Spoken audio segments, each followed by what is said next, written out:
ഉറക്കത്തി നീ എന്തൊക്കെയാടാ ഈ കാണിച്ചു കൂട്ടുന്നേ? അതമ്മേ, ഞാൻ ചെറുതായിട്ടൊരു സ്വപ്നം കണ്ടതായിരുന്നു. നീ ഇങ്ങനെ സ്വപ്നം കണ്ടാലേ നിന്റെ പെങ്ങക്ക് ഭർത്താവില്ലാതായി പോകും. അളിയൻ എന്തു പറ്റി? ദാ നോക്ക്. അളിയൻ ഇന്നലെ എന്റെ അടുത്താണോ കിടന്നത്? ഞാൻ ഉറക്കത്തിലായിരുന്നു അളിയ. ശരിക്കും എന്താ പറ്റിയത്? എന്താ പറ്റിയതോ? ഇടിയും തന്ന് മുഖത്ത് ചൂട് ചായ ഒഴിച്ചിട്ട്. അത് സ്വപ്നത്തിൽ സംഭവിച്ചതാ. പക്ഷേ അളിയനൊന്ന് ഉറക്ക കരഞ്ഞിരുന്നെങ്കിൽ, ഒന്നൊച്ച വച്ചിരുന്നെങ്കിൽ ഞാൻ ഉണർന്നേനെ അളിയ, ഞാൻ ഉണർന്നേനെ. അമ്മ വരാൻ ഒരു 2 മിനിറ്റ് വൈകിയിരുന്നെങ്കിൽ ഞാൻ ഒരിക്കലും ഉണരില്ലായിരുന്നു. അതുപോട്ടെ, അളിയൻ എന്ത് സ്വപ്ന കണ്ടത്? ഞാൻ എന്റെ കടബാധ്യത മുഴുവൻ തീർക്കുന്ന സ്വപ്ന കണ്ടത്. അല്ലാതെ എന്നെ തീർക്കുന്ന സ്വപ്നമല്ലല്ലോ അളിയ. അളിയന്റെ കടബാധ്യത ഒരിക്കലും തീരാത്ത സ്വപ്ന. അളിയനൊന്ന് പിടിക്കോ? എന്റെ ശരീരത്തിൽ അവയങ്ങളൊക്കെ വർക്കുണ്ടോ നോക്കട്ടെ. ദേഹം മുഴുവൻ പൊള്ളിയാൻ തോന്നുന്നു. ചൂട് ചായ മുഖത്തൊഴിച്ച്. ഒരു കണക്കിന് അളിയൻ ഭാഗ്യവാനാ. ഞാൻ ഇന്നലെ കണ്ട സ്വപ്നം എന്താണെന്നറിയോ? എന്താ അളിയ? അളിയന്റെ മുഖത്ത് ആസിഡ് ഒഴിച്ച് ഈ വീടിന് ഞാൻ തീയിടുന്നതായിട്ടാ.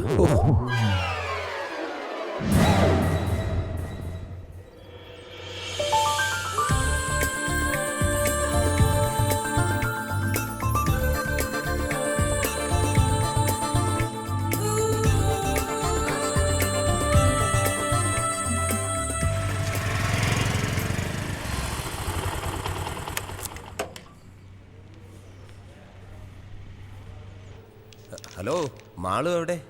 ഡ്യൂട്ടി കഴിഞ്ഞു. ഡ്രസ്സിംഗ് റൂമിലുണ്ടാവും. Thank you. Dressing room.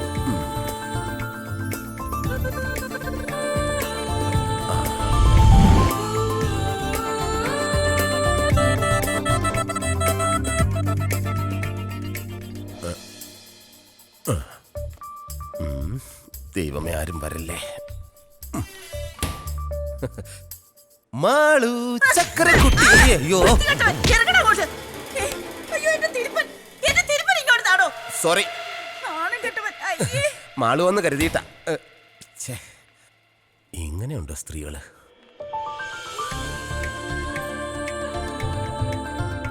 Malu, നീ ഡ്രസ്സിംഗ് റൂമിലുണ്ടെന്ന് കരുതി ഞാൻ അതിനകത്ത് നിന്ന് കയറി. ഞാനില്ലാന്ന് അറിഞ്ഞോണ്ട് കയറിയതല്ലേ? അതെ, എങ്ങനെ മനസ്സിലായി? ഈ സ്വഭാവം എനിക്ക് അറിയില്ലേ. പിന്നെ ഇന്ന് വൈകുന്നേരം റെഡി ആയിട്ടിരുന്നോ? ഒരു കിടിലം പർച്ചേസ് ഉണ്ട് എന്റെ വക. അപ്പൊ എന്നെ വീട്ടിൽ കൊണ്ട് വിടുന്നില്ലേ? ഇന്ന് നീ ഒറ്റയ്ക്ക് പോയാ മതി. എനിക്ക് കൊറിയർ ഓഫീസിലെത്താൻ സമയമായി. Okay, bye. കല്യാണം ഒന്ന് കഴിഞ്ഞോട്ടെ. ഓക്കെ, കല്യാണം കഴിയട്ടെ. അപ്പൊ കല്യാണം കഴിഞ്ഞില്ലല്ലേ? ഇല്ല, അമ്മാവന്റെ മകളെ കെട്ടാൻ പോകുന്നേ ഉള്ളൂ. മോനെ, ഒരു ഉപദേശം തരാം. എന്താ? ഈ വിവാഹം എന്ന് പറയുന്നത് ഒരു KSRTC ബസ് പോലെയാ.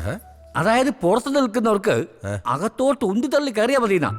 എന്നാ അകത്ത് നിൽക്കുന്നവർക്കോ എങ്ങനെയെങ്കിലും പൊത്തിയാടി പുറത്തേക്ക് വരണമെന്നാ. ദേ, എന്റെ ഒരു അനുഭവം വെച്ചാ ഞാൻ പറയുന്നത്. ശരി, പോടോ അസൂയക്കളവാ. ഭാഗ്യം, ഇന്നെങ്കിലും ബ്രേക്ക് കറക്റ്റ് കിട്ടി. അല്ലെങ്കിൽ എന്റെ കയ്യിൽ നിന്ന് നിനക്കിട്ട് കിട്ടിയാ.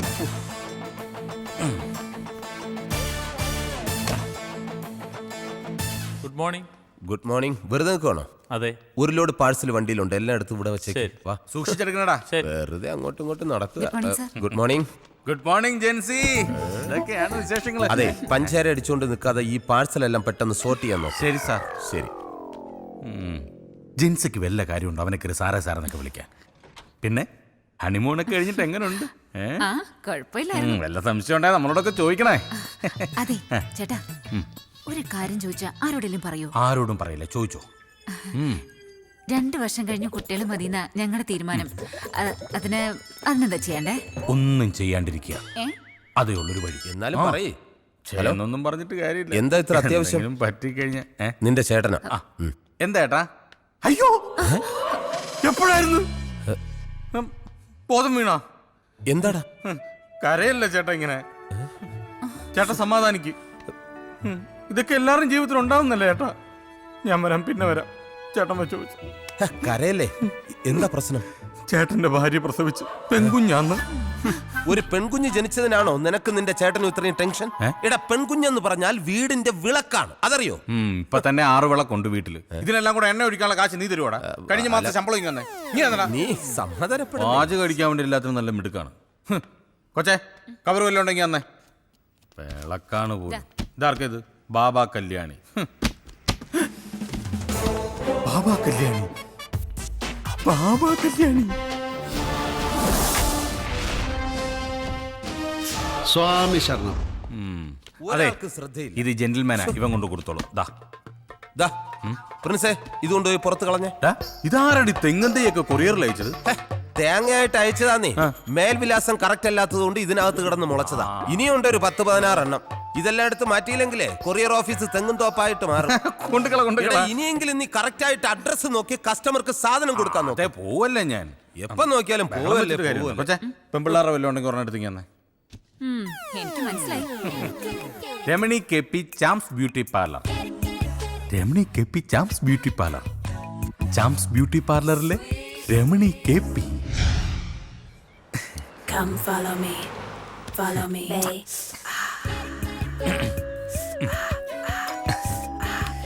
രമണി മോൾ ഇപ്പൊ വരും. Come follow me, follow me, baby. ആരാ? ഞാൻ കൊറിയന്നാ. കണ്ടിട്ട് ആഫ്രിക്കയിൽ നിന്നാണെന്ന് കരുതി. കൊറിയല്ല, കൊറിയർ സർവീസ് കേട്ടിട്ടില്ലേ? Super fast courier. ഒരു കവർ ഉണ്ടായിരുന്നു. ഇങ്ങനെ തന്നേക്കും. സാറിനല്ല, പിന്നെ മാഡത്തിനാ. മേഡമോ? ആ, രമണി മാഡത്തിന്.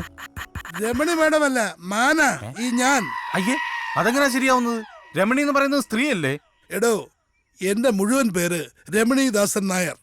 എന്റെ ജ്യേഷ്ഠന്റെ പേര് ഗൗരീദാസൻ നായർ. എന്റെ അനുജന്റെ പേര് ശോഭനദാസൻ നായർ. ആ ഈശ്വര റായി സാറിന്റെ സഹോദരി ആവാതിരുന്നു ഭാഗ്യം. അതെന്താ? അല്ലെങ്കിൽ സാറിന്റെ അച്ഛൻ ആ സുന്ദരി കൊച്ചിന് ഭാർഗവൻ പിള്ള എന്ന് പേരിട്ടാനെ. ഒരാള് വന്നിരിക്കുന്നത് എന്നാ ഒപ്പ് വേണ്ട. ഒരൊറ്റ ഒപ്പിയുണ്ടല്ലോ, രമണി ചാച്ചഞ്ഞായി. വാതിലും തുറന്നിട്ടിട്ട് നിന്റെ അച്ഛൻ ഇത് എവിടെ പോയതാടി? ടിവിയുടെ മുമ്പിൽ കാണും. റോഡ് ക്രോസ് ചെയ്യുമ്പോ വണ്ടി ഇടിച്ചെന്നോ? എന്നിട്ട് ഹോസ്പിറ്റലിൽ കൊണ്ടുപോയില്ലേ? അവസാനം മക്കളെല്ലാം കണ്ടിട്ടാണോ മരിച്ചത്? എന്താ പറ്റിയച്ചാ? എല്ലാം പോയി മോളെ. ആക്സിഡന്റിൽ മരിച്ചു. ഈശ്വര, ആരാ അമ്മവാ? അത്തിമുറ്റത്തെ ജയന്തി. അതാരാ അമ്മവാ? ആ കുങ്കുമപ്പൂവിലെ പ്രൊഫസർ ജയന്തി. ആദ്യം ആ രുദ്രൻ, പിന്നെ ജയന്തി. ഇത് ഞാൻ എങ്ങനെ സഹിക്കും? നിന്റെ അച്ഛന് സീരിയൽ ഭ്രാന്ത് തീർന്നില്ലേ? നിങ്ങൾ കുറെ നേരമായി വന്നിട്ട്? ഇല്ലമ്മാവാ, കുറേ നേരം ആയേ ഉള്ളൂ. ആ, നീ പോയി ചായ എടുക്ക്. ആ, നീ ചായ കുടിച്ചിട്ട് പോയാ മതി. പോയിട്ട് അത്യാവശ്യമുണ്ട്. ആ അതെ, എന്താ? പരസ്പരം കാണണം. നമ്മള് ഇപ്പൊ കണ്ടില്ലേ? നല്ല സീരിയലാ, തുടങ്ങാറായി. ഞാൻ കാണാൻ പോവുക. ഇങ്ങനെയുണ്ടോ സീരിയൽ ഭ്രാന്ത്?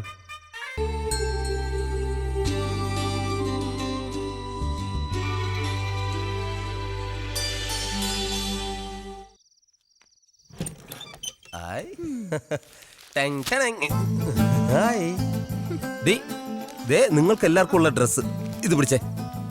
ഈ ഏട്ടന് ഇത്തിരി നേരത്തെ വന്നൂടെ? എടി, നേരത്തെ വന്നാ ഇത്രയും സാധനങ്ങൾ നിനക്ക് വാങ്ങാൻ പറ്റൂ? ആ, ഇവിടെ ആർക്കൊന്നും അറിയില്ലെന്നാ വിചാരം. അല്ല, മാളി ചേച്ചി എന്ത് പറഞ്ഞു? നിന്റെ നാവിന്റെ നീളം അല്പം കുറയ്ക്കാൻ പറഞ്ഞു. അവിടെ ചെന്ന് ഇത്രയും നേരം അടയിരിക്കാതെ നിനക്ക് ആ പെണ്ണിനെ ഇങ്ങ് വിളിച്ചോണ്ട് വന്നൂടെ? ആ, ആഗ്രഹമില്ലാഞ്ഞിട്ടല്ല. ആദ്യം ഇവളെ നല്ലൊരുത്തന്റെ കൂടെ പറഞ്ഞയക്കട്ടെ. നടന്നത് തന്നെ. വിമലേച്ചിയുടെ കല്യാണം നടത്തിയ കടം ഇതുവരെ തീർന്നിട്ടില്ല. ഒക്കെ നടക്കൂടി. പിന്നെ ഇതെന്തിനാ പാതിരാത്രി ബാങ്ക് വിളിക്കുന്നത്? ഇത് വാങ്കുവിളിയല്ല, നിന്റെ പുന്നാര അളിയന്റെ നിലവിളിയാ. സദാസമയം പാർട്ടി പ്രവർത്തനം അല്ലേ? ഏതോ സമരത്തിന് പോയി തല്ലും കൊണ്ടോണ്ട് വന്നിരിക്കുക. ആവി പിടിക്കുന്നതിന്റെ ബഹളം ആ കേക്കുന്നേ. നിങ്ങൾക്കൊന്നും ഉറക്കൂല്ലേ രാത്രി? പാതിരാത്രി ഇങ്ങനെ കുരവേട്ടുകൊണ്ടിരുന്നാൽ എങ്ങനെ അളിയാ വീട്ടിലുള്ളവർ ഉറങ്ങുന്നേ? അളിയനിത് എന്ത് പറ്റിയതാ? ആണവ കരാറിനെതിരെ നമ്മുടെ പാർട്ടിക്ക് വേണ്ടി ഒരു കലക്ടറേറ്റ് വളയലുണ്ടായിരുന്നു. എന്നിട്ട് അളിയനാണല്ലോ വളഞ്ഞിരിക്കുന്നത് പാർട്ടി ചിഹ്നം പോലെ. ഇപ്പോഴാടി നിന്റെ ഭർത്താവിന്റെ പേരിനൊരർത്ഥം വെച്ചത്. എന്ത്? TK പ്രഭാകരൻ, തല്ലുകൊള്ളി പ്രഭാകരൻ. ശവത്തി കുത്താതളിയ.